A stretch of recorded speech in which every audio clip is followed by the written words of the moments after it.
Bom, aula 6. O que eu vou falar agora, né? Eu vou mostrar aqui para vocês.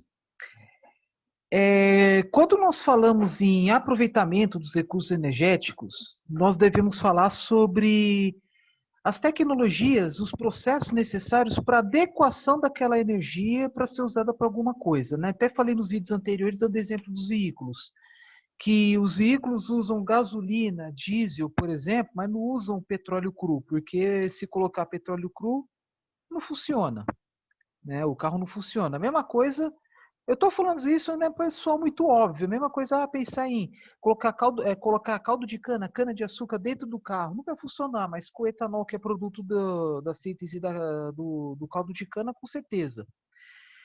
Só que para fazer a síntese para a produção dos combustíveis, do insumo energético, enfim, eu vou falar mais do termo insumo energético, porque quando eu falo combustível, nós pensamos em gasolina, diesel, etanol, carvão, enfim. Agora, insumo energético inclui aí, por exemplo, a própria energia elétrica, tá? Então, a energia elétrica oficialmente não é combustível, é só questão de nomenclatura.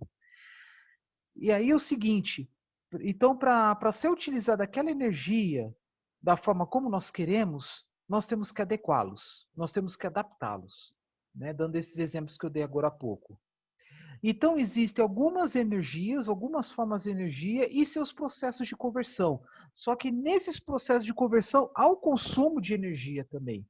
Então por isso que chega naquela situação, para obter uma unidade de energia, por exemplo, energia elétrica, é necessário tantas unidades de energia proveniente de algum combustível, de algum minério, ou energia dos ventos, energia do sol, energia da água, ou o que seja, tá? Isso aí, nós estamos falando de eficiência energética, tá? Por que seria eficiência energética? É uma unidade e que estuda, avalia o processo de conversão de um reagente em um produto. No caso aqui, por exemplo, podemos pensar em óleo diesel, tantas unidades de energia embutidas no óleo diesel em energia elétrica, energia mecânica, se for pensar, por exemplo, em propulsão veicular, né? Uns vídeos atrás eu falei sobre energia, que seria aí uma energia proveniente do sol que é responsável pela produção de algum produto, de alguma realização de algum serviço, só que é algo muito mais amplo, mas muito mais na área de engenharia ambiental, tá? Para alguns aí pode até soar como um devaneio, enfim, né? Vai depender muito do que vocês entenderam sobre o que é energia e suas variáveis, lá tá de transformidade, potência energética, enfim, mas tudo levando em consideração uma energia, uma fonte principal que é o Sol, por exemplo, embora é possível calcular a energia levando como fonte algo que não tenha nada a ver com o Sol, pensando aí a energia de um material de aço. Aqui que tem a ver o Sol, né? Enfim, né? O minério de ferro não vem do Sol. Mas foi um cálculo que foi criado para estudar o impacto ambiental, né? Mas isso nos vídeos atrás aí, né? Aqui eu vou falar mais sobre basicamente sobre os processos, seus reagentes e seus produtos. Mas assim, eu não vou detalhar, porque é um assunto muito longo, eu não vou entrar em detalhes assim sobre as tecnologias, mas basicamente o que eu posso falar para vocês? Que existem algumas formas de energia, alguns tipos de energia e alguns processos, né? Primeiro só citar nomes. Como é possível, né, produzir alguma coisa, tá? Vocês vão ver aqui. Eu vou compartilhar aqui com vocês as diversas formas, tá, de conversão de energia. Então vocês estão vendo aí, por exemplo, energia térmica, energia química, energia nuclear, que tem os isótopos físseis, como por exemplo um isótopo de urânio, tório, que são combustíveis radioativos. Tá? E aí até comparação aqui, energia térmica relacionada aí a radiação, acho que está escrito errado aqui, energia térmica, energia interna, mecânica e elétrica. Então, por exemplo, é possível converter energia mecânica em energia elétrica? Sim. Por exemplo, a geração eólica. É um gerador que pega a energia dos ventos, e aí os ventos acionam as pás e aí é uma conversão da energia eólica em energia mecânica rotativa. Por quê? Porque o gerador eólico ela funciona por meio de rotação. Algo como uma rotação a cada 2, 3 segundos pode parecer pouco, mas é tanta energia embutida nos ventos que consegue uma quantidade razoável de energia elétrica. E essa energia de eixo, essa energia proveniente do eixo, né, que é uma energia rotativa, ela vai acionar um gerador elétrico. Tá? Tem outros termos assim próximos, dínamo, alternador, né, mas convertir energia mecânica em energia elétrica de que depois vai sendo utilizado aí, né, jogado na rede elétrica, enfim. E também nós podemos pensar ao contrário, conversão da energia elétrica em mecânica ou motor elétrico, para o acionamento, por exemplo, bombeamento de água. Tá? Nós podemos pensar também algo como converter energia térmica em mecânica. É o que acontece nos veículos. Você coloca um combustível, com a mistura ar-combustível, a energia química dos combustíveis ela é convertida em energia mecânica. Né? Acabei falando aqui de química, está aqui, né? Mas o que acontece? Aqui está com mais detalhes. Tem o combustível, como o etanol, ele é bombeado, né? Junto com a mistura-se com ar, ele é conduzido lá para dentro do motor, né? Aí a conversão, né? Vamos falar com mais detalhes. Conversão de energia química e térmica e depois a energia térmica e mecânica. Por quê? Porque lá dentro do motor tem um movimento alternativo. Eu não vou entrar em detalhes aqui sobre os tempos que tem no motor, mas basicamente é isso. Tá? Você coloca o combustível no carro, um pouquinho de combustível mistura com ar, ele entra em cada um dos cilindros de um veículo, e aí é uma conversão, né? É uma queima do combustível, né? Essa queima permite a sua expansão, que aí expande, né? Permite movimentação dos pistões lá dentro, que no final das contas ela permite aí a energia, ele permite aí a conversão da energia do movimento alternativo dos pistões em movimento rotativo, por exemplo, de um eixo que pode acionar, no final das contas, um gerador elétrico. Isto é o que acontece na geração elétrica usando óleo diesel, como tem nos sistemas isolados da Amazônia. Tá? Que tem lá, você coloca o combustível, óleo diesel, e aí energia química, depois ela queima, energia térmica, depois vira mecânica, porque tem movimento dos pistões que aciona o eixo, isto é, movimento alternativo, depois é convertido em movimento rotativo, aciona aí o gerador, e aí alimenta uma comunidade, uma cidade, o que seja. Tá? Eu posso até entrar em outros detalhes aqui. Aqui, por exemplo, energia química para mecânica mostrou aqui, por exemplo, o nosso metabolismo, músculo, né?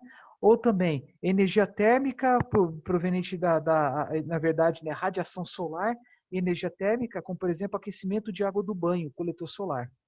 Tá? Outra coisa também, conversão de energia elétrica em energia radiativa. Aí, mas é energia luminosa, mas a luz que nós observamos é graças ao quê? Ondas eletromagnéticas, radiação. Só que não é a radiação que a gente conhece lá, radiação ionizante, radiação térmica, né? Então, por isso que está aqui também. Então, as lâmpadas, elas geram comprimentos de ondas e que, dependendo do comprimento de onda, nós temos sensibilidade, uma certa sensibilidade, nós percebemos algumas cores. Claro que tem algumas ondas aí que formam cores que nós não percebemos, que por exemplo, radiação ultravioleta e infravermelho, mas isso aí é apenas uma curiosidade. O que mais? Tem outras formas também. Atrito, por exemplo, é só o ato de esfregar as mãos, né? Gera calor. Mas pensando em algo maior, por exemplo, atrito dos componentes mecânicos de um veículo, tá? É aquela velha história, né? Você coloca 100 unidades de energia em combustível, quantas unidades de energia realmente vai para as rodas? É baixo, se for um carro leve movido a etanol, gasolina, o que seja, a cada 100 unidades de energia, apenas em torno de 15, 20 ou 20, mais ou menos, depende do carro, depende do motor, vai para as rodas. Isto é, tem um aproveitamento apenas em torno de 15 a 20%. Uma parte dessa energia, uma parte da energia, né, dos 80% restantes é perdido por atrito. Porque lá dentro do carro tem atrito, decorrente ao movimento alternativo ou rotativo. Alternativo ou rotativo. Tá? E aí tem o resto lá, né? Por exemplo, você vai queimar um combustível, vai gerar gases, né? Vai gerar o gás que vai para o escapamento. Ele está quente ainda, mas aquele calor não dá para ser mais aproveitado. Então se perde também, né? O que mais que tem? Aí eu coloquei, quer dizer, eu coloquei, tá aqui na figura, energia química para térmica. Uma reação exotérmica mais comum, a combustão, processo de combustão, tá? Combustível mais oxigênio, carburante, igual a um produto da combustão, como por exemplo CO2 mais água. E aí tem o contrário, que é a reação endotérmica, mas a grande maioria das reações que tem, químicas que tem por aí, são reações exotérmicas, né? Aí só que também tem algumas reações chamadas endotérmicas, né? Exotérmica libera calor. Isso que está aqui, ó, energia química e térmica. E endotérmica precisa de calor para gerar uma determinada reação. Tá? Por isso que está aqui no sentido inverso. Reação exotérmica, gera-se calor, libera calor. Endotérmica precisa de calor. Aí tem, por exemplo, da energia térmica também pode utilizar energia elétrica para a quebra das moléculas da água, por exemplo, eletrólise. E que mais? E até mesmo, por exemplo, baterias, né? Baterias eletroquímicas. O que são as baterias eletroquímicas? Você coloca energia elétrica dentro da bateria, entre aspas, a energia elétrica é armazenada. Como assim?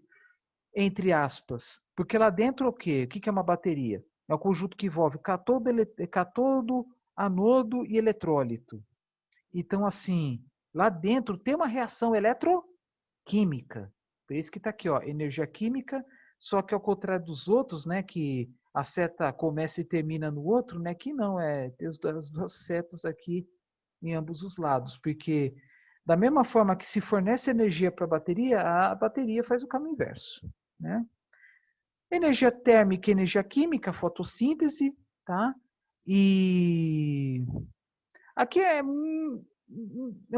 pouco comum, né? Luminescência é típico de animais que vivem no fundo dos oceanos, né? Que tem esse fenômeno aí de produzir energia luminosa, por exemplo, né? Também, né? Vagalumes, enfim. Célula fotovoltaica, né? Que é radiação e energia elétrica, tá aqui. E o que vocês podem perceber é que a cada processo tem uma eficiência que vai desde valores baixíssimos, como o processo totalmente natural, que é a fotossíntese, cuja eficiência, se chegar a 2% é muito, até processos altamente eficientes, como a da energia mecânica e energia elétrica, cuja eficiência podendo chegar até 98%, 99%. Tá? No caso da fotossíntese, o que acontece? 100 unidades de energia solar alcança a superfície das folhas. E aí começa o processo de fotossíntese. Só que dessas 100 unidades de energia do Sol, apenas uma, no máximo duas, tem literaturas que falam em 0,5%, né, meia unidade de energia, ela realmente está embutida da biomassa, na estrutura da planta. Pode ser as fibras, né? São as fibras, né, que formam as folhas, a palha, o caule, o que seja, tá? Que depois pode ser usado como lenha, como fonte de calor, né? Então, é uma eficiência muito baixa, porque boa parte da energia que as plantas absorvem é para o seu próprio metabolismo, tá? Para bombear, por exemplo, xilema ou floema pela planta, subir, né, os fluidos, né, da raiz para as plantas, isso consome muita energia, tá? Além de energia necessária aí para a produção dos frutos, das flores, né, para o desenvolvimento do ser vivo, tá? Por isso que a eficiência é tão baixa. E que mais? Por exemplo, célula fotovoltaica, uma célula comercial disponível no mercado atualmente, ano de 2020, fala assim 17%. Mas as células estão ficando cada vez mais eficientes. Em laboratório já existem células com mais de 50% de eficiência, mas aí eles estão em estágio laboratorial, não tem viabilidade econômica ainda. Então, existem várias tecnologias de células com várias eficiências, custos, modo de produção, né, materiais utilizados, etc. Tá? Que mais? E algo inverso da célula fotovoltaica tem as lâmpadas. Por exemplo, se pegar uma lâmpada LED atualmente, é uma lâmpada eficiente, tanto que se você deixar ela ligada por muito tempo, se você colocar a mão na lâmpada, você não queima, você sente um calor, mas você não queima. Por quê? Porque ela tem uma eficiência de aproximadamente 60%, o restante perde-se em calor, por exemplo, tá? Ou alguma forma de energia, por exemplo, geração de onda eletromagnética que nossos olhos não têm sensibilidade, como assim? Também tem, né, ondas eletromagnéticas de determinados comprimentos de onda que algum ser vivo pode perceber, pode sentir, mas nós não sentimos. Até mesmo geração de som, energia sonora. Pode acontecer um som que para nós é inaudível. Então, por exemplo, quando fala em lâmpada, ela consome energia elétrica, claro que as lâmpadas servem para quê? Assim, à medida que vai avançando as tecnologias das lâmpadas, né? Bom, enfim, né? Estou enrolando demais. Né? Qual é o objetivo das pesquisas em cima de sistemas de iluminação, de lâmpadas? É aumentar a eficiência, é consumir menos para produzir pelo menos a mesma coisa que uma lâmpada incandescente, fluorescente fazia, né? Então, por exemplo, né, uma lâmpada absorve lá, consome energia elétrica e os materiais, eles convertem essa energia elétrica em energia, é, aqui está, né, readiação, né, energia luminosa. Só que, claro, você tem uma lâmpada, a grande maioria das lâmpadas serve para quê? Para fornecer luz para você conseguir ver alguma coisa, né, principalmente no período noturno. E eles emitem comprimentos de onda e que, claro, né, na medida do possível, né, aproveitar o máximo da energia elétrica para produzir apenas aqueles comprimentos de onda necessários para a nossa visibilidade, para nós observarmos alguma coisa. Não adianta nada gerar comprimentos de onda que o ser humano não perceba, né, os olhos do ser humano não consiga absorver. Então, assim, da lâmpada LED, mais ou menos 60%, é aquela luz que nós observamos. O restante é comprimento de onda que para nós é inútil, é calor, pode até ter geração de som, né? Nada impede, né? Só que às vezes é um som inaudível, ora porque a, a frequência é diferente da sensibilidade do ouvido, ou a potência é muito baixa, enfim, né? No caso do músculo, né, que eficiência baixa também, que tudo relacionado a metabolismo de seres vivos, a eficiência é bastante baixa. No caso aqui, né, glicose e açúcares em movimento, né? Reator nuclear, o que acontece?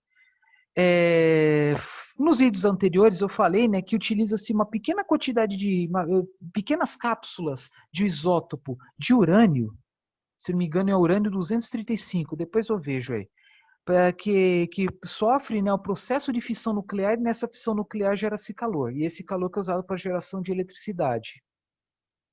Só que boa parte do calor ele acaba sendo desperdiçada, né?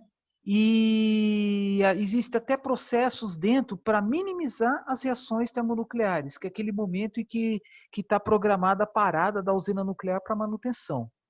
Então, o que acontece? Ao início, né, da fissão nuclear, só que dependendo da situação, né, até demora-se muito mais para parar do que aquela parada programada pelas usinas. Então, acaba deixando de aproveitar. E aí, tem uma energia lá que acaba sendo desperdiçada. Mas, enfim. Eu falo desperdiçada por quê? Mais para frente eu vou falar dos impactos ambientais da geração termonuclear, mas assim, quando você tem a fissão nuclear, gera-se calor e pega apenas uma parte desse calor para gerar eletricidade. O restante é dissipado no ar, é dissipado numa fonte de água que está próximo.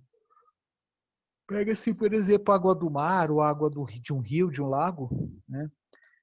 Mas, enfim, fala-se que é altamente eficiente por causa disso, porque usa uma pequena quantidade de material para gerar muita energia, mas, em compensação, não se utiliza todo o calor que consegue aproveitar. Bom? Que mais? Que tem na própria combustão, na reação exotérmica, por exemplo, uma eficiência bastante baixa. Em motores, em veículos. Por exemplo, os maiores motores de combustão interna do mundo são os que propulsionam os navios, e mesmo assim uma eficiência de 40%, mais ou menos. Eficiência, por exemplo, de turbinas a gás, turbinas aeroderivativas, aquelas turbinas que acionam aviões, né, que utiliza querosene de aviação. São eficiências baixas também. Acho que até as melhores são até um pouco mais altas que os motores de combustão interna, mas se fala em 50% é muito. Então, metade da energia do combustível que é usado em grandes turbinas a gás, apenas metade é convertida em energia mecânica. O restante é calor, que é os produtos da combustão, porque você vai queimar uma matéria, vai queimar um combustível, vai gerar gases a alta temperatura. Só que qual é o conceito de alta temperatura?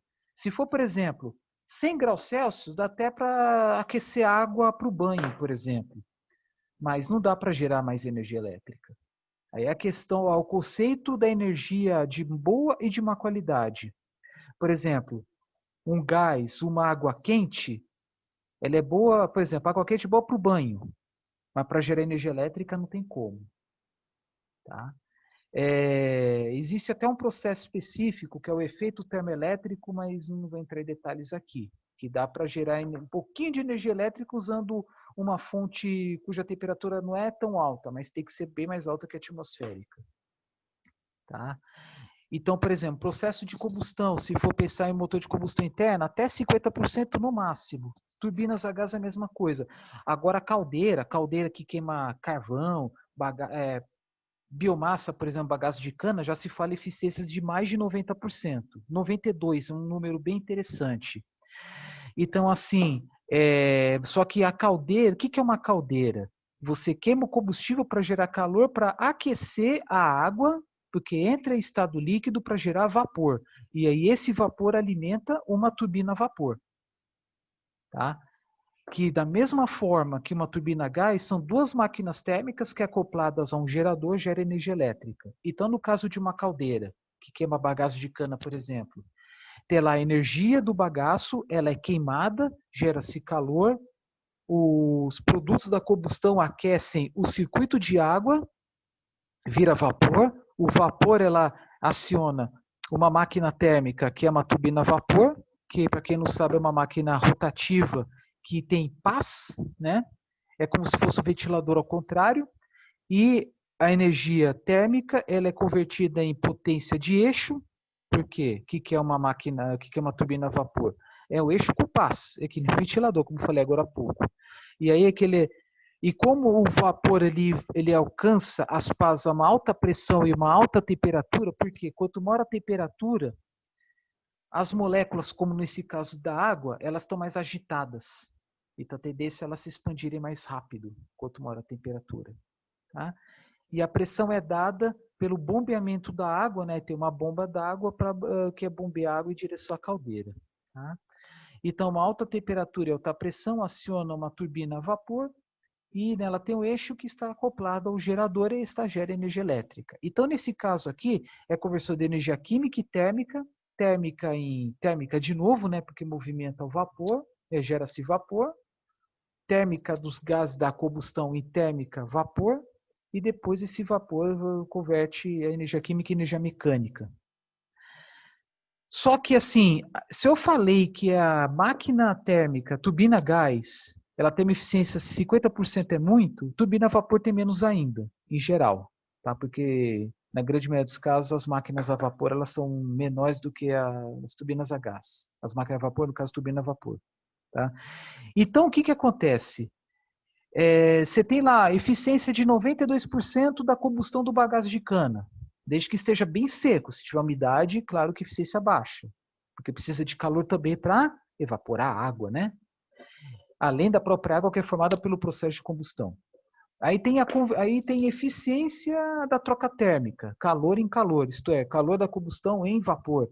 E depois eficiência da turbina a vapor, que acho que uns 30% de eficiência está de bom tamanho. Além da eficiência da conversão de energia mecânica e energia elétrica no gerador, que aí é mais de 90% fácil. Então, no final das contas, quantas unidades de energia são necessárias para produzir uma unidade de energia elétrica, neste exemplo? Aí você multiplica, vamos supor, 0,92, 92% da conversão na caldeira, vezes, vamos supor aí 0,4, 40% do gerador a vapor, vezes 0,98, 98% do gerador elétrico. Então, você vai multiplicando esses valores sempre abaixo de 1, né, porque a eficiência vai entre 0 e 1, ou entre 0 e 100%, vai diminuindo até chegar em uma eficiência total aí, vamos supor, 25%, 0,25. Tá? Um exemplo mais simples. Motor de combustão interna, queima óleo diesel, gera energia mecânica que depois ela é convertida em energia elétrica. Eficiência do motor de combustão interna, 20%, no caso 0,2. Multiplica pela eficiência do gerador. Vamos supor que é 0,98%, é 0,98, 98%. Então pega o 0,2 vezes 0,98 dá igual a um valor, sei lá, 0,195. Vamos supor, 19,5% de eficiência. Agora, se pegar um caso bem extremo, fotossíntese, como já falei, né, 0,5% a 2%. Tá? Agora, posso até pensar no seguinte, eficiência da geração elétrica usando bagaço de cana, mas levando em consideração a fotossíntese para produzir aquela cana. Se a eficiência da fotossíntese é 1%, então a eficiência desde a radiação que atinge as folhas até a energia elétrica, então é 0, alguma coisa. Tá? Mas o que é mais importante, por exemplo, na engenharia, é a eficiência de cada um dos processos, porque se estuda cada um dos processos para aumentar a sua eficiência, porque quando fala aumento de eficiência, não fala apenas em produzir mais energia elétrica, por exemplo, produzir mais o produto final, mas é pensando também no menor consumo, e para diminuir os impactos ambientais. Né? Então, de novo, quando eu falo de energia, que é uma medida ambiental que eu falei uns vídeos atrás, é pensando assim desde o começo. Só que assim, claro que o empresário, o projetista, né, de uma usina de uma usina termoelétrica, por exemplo, claro que não está preocupado em energia, tá? Porque esse é um assunto mais na área do meio ambiente. Acho que de biologia, acho que na biologia isso também deve ser muito importante. Ciências biológicas, desculpa, deve ser muito importante isso também, tá? Então é isso. Por exemplo, né? Existe eficiência da bateria? Lógico que tem, né? Porque bateria o quê? Energia elétrica e química, depois química e elétrica, se for pensar numa bateria eletroquímica. E há perdas também, porque você tem 100 unidades de energia, você fornece para a bateria, aí devido às reações eletroquímicas gera-se calor e tal, e perde um pouco dessa energia. O que era 100 diminui para 90. Aí depois a bateria lá tem as reações eletroquímicas de novo, só que de forma invertida para conseguir fornecer energia elétrica de volta. Então, se a eficiência para ir na ida é 90% e na volta é 90% também, então você pega, faz o cálculo, 0,9 vezes 0,9 vai dar 0,81, 81%. Aí a pergunta, será que vale a pena armazenar energia? Aí, dependendo da situação, vale a pena, mesmo com essa perda. Né? Que mais aqui? Aqui, por exemplo, né, deu aqui energia elétrica e térmica, resistência, que é o quê? Chuveiro. Chuveiro elétrico. Converte elétrica em térmica. Tá? Tem lá a sua eficiência também. Que mais? Turbinas hidráulicas, que é energia hidráulica, né, que é, de certa forma, uma energia mecânica, né, potencial gravitacional, e energia rotativa, né, porque a água vai bater nas pás das turbinas, então, assim, a água cai pela ação da gravidade, entra em contato com as pás, aí movimenta a turbina, que também tem um movimento rotativo.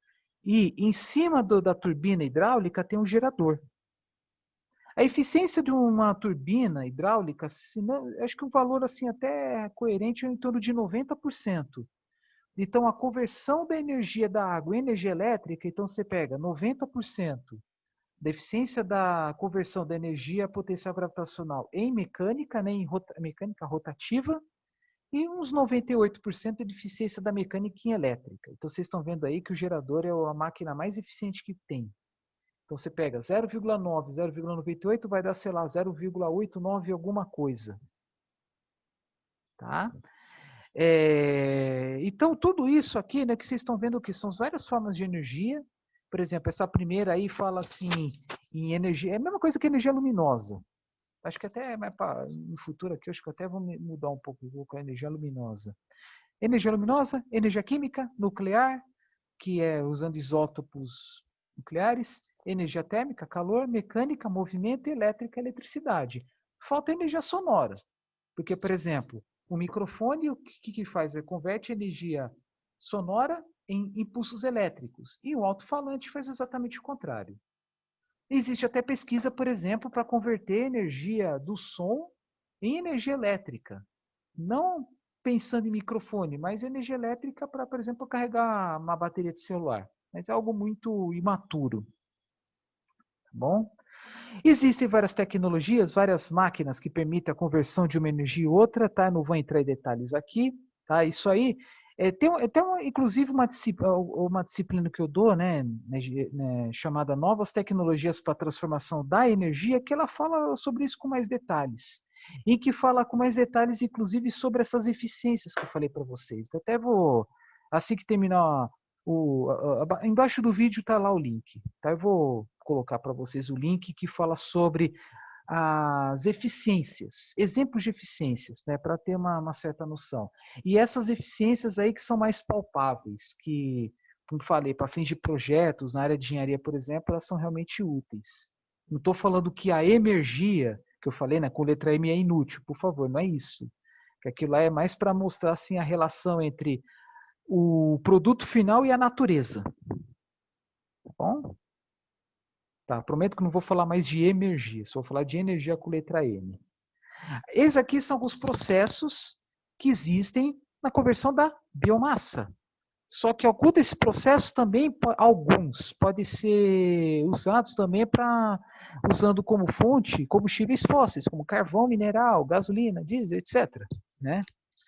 Eu vou ser bem rápido, porque assim, dá para fazer uma aula de no mínimo 2 horas só com essa figura. Da biomassa, nós podemos produzir energia elétrica, podemos produzir combustíveis, podemos produzir um monte de coisas. Né? Então, quando falo aqui energéticos, são o quê? Insumos energéticos que depois podem ser usados para outra coisa, para uma indústria química, por exemplo. Eu falei isso porque tem o metanol aqui também, né? Que é um combustível, mas é mais usado em sínteses químicas. Tá? Então, nesse caso aqui, fontes de biomassa, tem os vegetais não lenhosos, os lenhosos e os resíduos, materiais residuais. Não lenhosos, o que vocês estão vendo aqui, os 3 primeiros, eles são fontes, são açúcares. E desses açúcares, por meio da fermentação, posso produzir etanol. Só que os 3 têm diferenças em seus processos produtivos devido às características deles, né? Porque quando falo em sacarídeos, são aqueles açúcares como sacarose, glicose, frutose. Celulose, como o próprio nome diz, é celulose, que precisa passar por um processo adicional para a produção, por exemplo, de etanol, a qual os sacarídeos não precisam passar. No caso, a hidrólise. Hidrólise, ao pé da letra, né, qualquer reação química onde ocorre a quebra de moléculas usando água. Não apenas água, né? Mas tem os produtos químicos por trás também. Eventualmente calor também. Amiláceos amidos. Porque o amido é uma molécula, um polissacarídeo maior do que a glicose, frutose, sacarose, né? Enfim, então, tanto a celulose quanto o amido, eles precisam passar por hidrólise para gerar açúcares menores, para depois fermentar, depois produzir o combustível etanol como nós conhecemos. Que são processos também que são possíveis de ser usados para a produção de bebidas alcoólicas. Tá bom? Materiais aquáticos, esse aí não é muito comum, né? Podemos pegar, por exemplo, uma biomassa aquática do mar ou do rio, né? Desde que devidamente secado, desidratado, pode levar essa biomassa para queimar. Por isso está aqui, ó, combustão direta. Oleaginosas, óleos e gorduras que são usadas para a produção, por exemplo, de biodiesel. Tá? Por exemplo, tem a indústria do biodiesel, tem umas frações residuais aí que pode ser... É que assim, né? Os dois aqui são um exemplo de 2 processos, mas existem vários, tá? Eu não vou entrar em detalhes aqui por enquanto, tá? Que são os processos, exemplo de processo para a produção de biodiesel, craqueamento, esterificação, mas tem outros aí. Transesterificação, que é o mais comum, transesterificação crítica, usando enzimas, né? E assim por diante. Madeira. Da madeira dá para fazer muita coisa. Madeira é um material predominantemente celulósico. Dá para produzir etanol. Mas a madeira é mais usada para a produção do quê? De lenha, se devidamente queimado, calor. Por exemplo, quando você vai numa usina de açúcar etanol, né, a caldeira é usada, a caldeira foi projetada para queimar bagaço, mas o startup da caldeira muitas vezes é realizado usando madeira. É melhor dizendo, né, lenha. Porque qual a diferença entre madeira e lenha? Né? A lenha é a madeira seca, desidratada, ao sol ou usando um forno. Mas da madeira dá para fazer muita coisa. Gasificação, gasificar, o que é isso? É converter madeira que é 100% sólida em substâncias que estão principalmente no estado gasoso, combustíveis ou não. Então, gasificação, você converte a biomassa a uma temperatura bem alta, acho que uns 800 graus no mínimo. Não, 700 graus no mínimo, mas tem gasificadores mais potentes. Em torno dessa madeira, de 1 quilo de madeira, em torno de 700 gramas, 70% vira gases, em torno de 20% vira líquidos e 10% vira sólido, ou até menos. Tá? Então, gasificação é um processo termoquímico que gera mais gases, que tem a maior temperatura. Abaixo dela tem a pirólise, uns 500, 400 graus para cima, até uns 600, 700. Aí é mais ou menos um terço para cada. Um terço da biomassa vira gás, um terço vira líquido, um terço vira sólido. E desse sólido tem a principal produto, que é o carvão. E alguns desses gases, tanto da gasificação quanto da pirólise, eles podem passar por um processo de síntese química, tá? Por isso está aqui síntese, uma síntese química, em que ela pode ser convertida em diversos produtos químicos, combustíveis ou não. E entre esses monte de produtos tem o metanol. Tá? Acho que eu vou falar com um pouquinho mais de detalhes bem depois, quando falar sobre biorefinarias. Produtos agropecuários, o que seria, por exemplo, resíduos do processo produtivo no campo, na agricultura e na pecuária. Por exemplo, você vai colher grãos, vai sobrar as folhas. Você vai colher milho, vai sobrar também o sabugo. Você vai colher a cana, vai sobrar folhas. Esses são os resíduos agropecuários, que podem ser queimados. Tá? Aqui, ó, por exemplo, se pensar em palha, combustão direta. Que mais? Qual a diferença, por exemplo, entre a combustão e esses dois processos, pirólise e gasificação? Combustão direta precisa de comburente, oxigênio para queimar, para efetuar a reação termoquímica da combustão. Pirólise, ela já ocorre, é um processo ausente de oxigênio.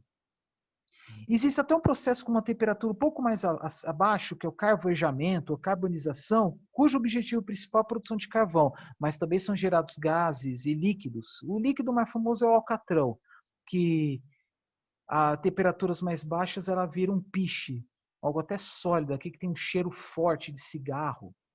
Tá? Às vezes tem substâncias que são extraídas, né, desses processos de pirólise e gasificação. Tem alguns produtos que são usados, por exemplo, para dar o cheiro de bacon em salgadinhos. Tá? Apenas uma curiosidade.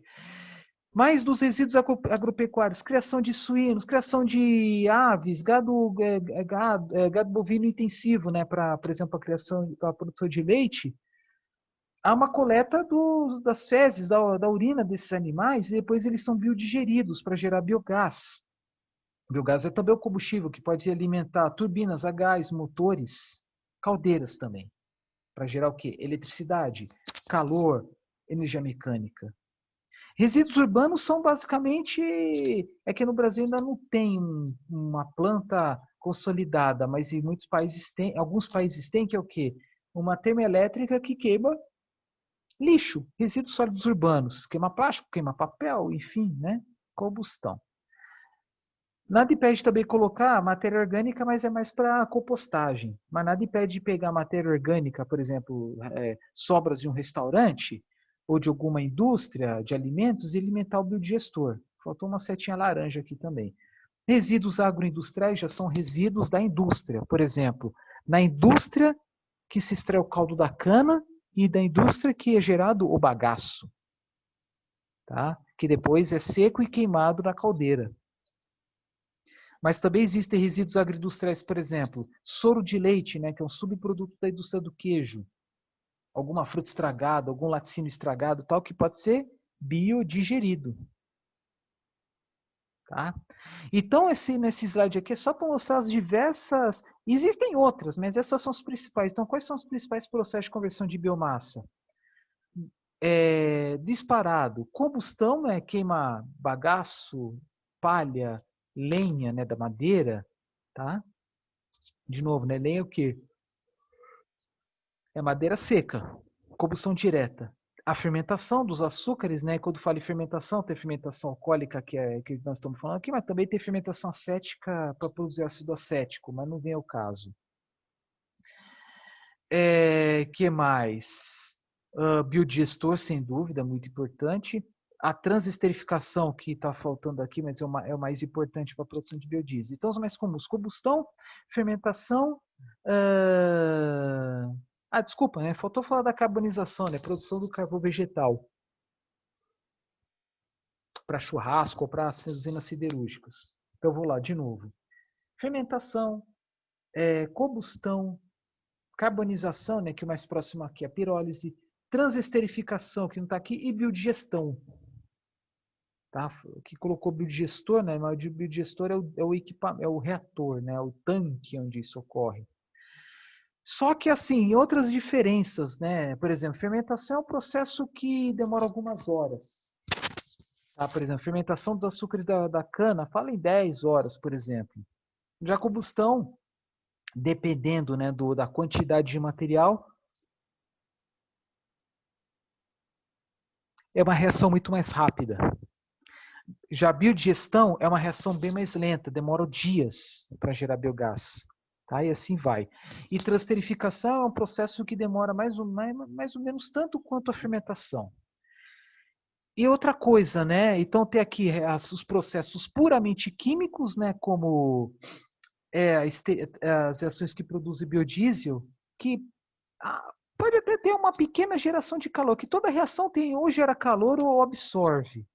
Mas, por exemplo, fermentação é uma reação exotérmica, gera calor, razoável. Combustão direta é o que mais gera calor, mas a combustão é para isso. Tudo bem, nós pensamos assim, a combustão também serve para diminuir o volume do resíduo, gerar cinza e tal, mas o principal objetivo é gerar calor. Tá? Que mais? Um biodigestor é uma reação bioquímica, porque usa-se micro-organismos. Tá? Gasificação, processo termoquímico, porque é uma reação química, mas envolve uma grande geração de calor. Como também a combustão, que é uma reação termoquímica. Então, de novo, fermentação é mais bioquímica, porque usa leveduras, biodigestor também, bioquímica. E tem outras, e uma que é mais química, que é transesterificação para a produção de biodiesel. E outras termoquímicas, como a combustão, por exemplo, a pirólise. Tá? Aí tem uma aqui, processo mecânico, puramente mecânico. Produção de lenha, no caso específico da lenha, restringe a cortes, né? São apenas cortes, mas também todos os processos mecânicos aqui que eu não vou falar agora. Tá? Aí tem lá briquetagem, pelletização, que é triturar a biomassa e depois compactá-lo para tornar um material mais estável, mais constante, tá? Mais eficiente para queima, por exemplo. Então usa lenha, pellets, briquetes. Pellet, para quem não sabe, são como se fosse cápsula de remédio, aquela material que é usado para cama de gato, né, para fazer as necessidades. No Brasil é mais comum para isso. Então pega lenha, briquete é um tarugão, assim, um cilindro grosso, que pode ser usado que em alguns lugares por aí é usado como alternativa à lenha nas pizzarias. Tá? Então tem lenha, briquetes, pellets, né? Que depois são usados na combustão direta. Carvão vegetal também, depois é usado na combustão direta. Porque, de novo, né, o processo de carbonização, ou uma temperatura mais acima, mais sofisticada um pouco, pirólise, a eficiência delas se dá pela quantidade de material sólido que sobrou no final. Então, se fala que a eficiência de ambos é 40%, você coloca 1 quilo de lenha, vira 400 gramas de carvão. É isso que quis dizer. Tá bom? Então, aqui que vocês viram, né, os tipos de matérias-primas, os processos de conversão e os principais produtos da conversão da biomassa. Lenha, carvão vegetal, etanol, biodiesel, biogás, entre outros. Tá bom? Então, o que eu falei agora nesse vídeo é que é necessário, é primordial, passar por vários processos tecnológicos para produzir um combustível, um insumo energético, né, que atenda a uma determinada especificação, né? Por exemplo, motor elétrico só vai consumir eletricidade. O motor de combustão interna só vai consumir aqueles combustíveis processados. Gasolina, diesel, até mesmo gás natural, biogás pode ser também, etanol, enfim, né? E é isso, tá? Aí tem também, né, as caldeiras que queimam lenha, enfim, né? Se for uma máquina térmica grande, eficiência mais alta. Enfim, basicamente é isso. Eu não quero enrolar muito, não. Acho que eu já enrolei demais. Às vezes eu sou muito repetitivo, às vezes falo 2 vezes a mesma coisa, né? Mas é só para fixar as ideias, tá? Então vou parar de compartilhar aqui, também parar de fazer esse vídeo. Daqui a pouco continuamos.